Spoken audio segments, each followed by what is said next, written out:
उपमुख्यमंत्री एकनाथ शिंदेंच्या हेलिकॉप्टरचं काल वादळामुळे इमर्जन्सी लँडिंग करण्यात आलं होतं। एकनाथ शिंदेंचं नशीब चांगलं होतं, पण त्यांनी काळजी घेतली पाहिजे अशी प्रतिक्रिया आमदार बच्चू कडूंनी दिली आहे। तर कार्यकर्त्यांच्या भावनेसाठी शिंदेंनी जोखीम घेऊ नये असं संजय शिरसाट यांनी म्हटलंय।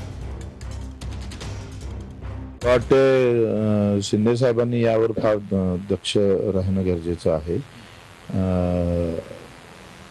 काही घटना देश पातळीच्या ज्या पाहिल्या त्या फार विचार करण्याजोग्य आहे। सुदैव चांगलं होतं, नशीब बलवत्तर होतं म्हणून ठीक आहे, पण ह्या सगळ्या काळजी घेऊनच त्यांनी हा प्रवास केला पाहिजे। अजितदादानंतर आपण पाहतोय का कशा पद्धतीनं त्याचे परिणाम आपण पाहतोय का होत आहे महाराष्ट्रामध्ये। शिंदे साहेबांनी याची काळजी निश्चित घेणं गरजेचं आहे। तुम्ही अशा या धोक्याच्या सूचना जेव्हा मिळाल्या त्या टायमाला अशी रिस्क घेऊ नका। अनेक वेळेला शिंदे साहेब थोडा जिद्द करतात, त्यांचा जिद्दी स्वभाव आहे। त्यांना असं वाटतं की आपल्यामुळे कार्यकर्ता दुखावला जाऊ नये। ही भावना जरी नीट खरं असली तरी त्यांचा जीव सुद्धा त्याच्यामुळे धोक्यात येऊ शकतो। हे कालच्या घटनेने पाहायला मिळालेलं आहे।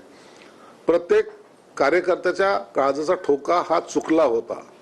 आपण याची सुद्धा काळजी घ्या। शिंदे साहेब नी आता प्रवास करताना या सगळ्या गोष्टी सांभाळल्या पाहिजे।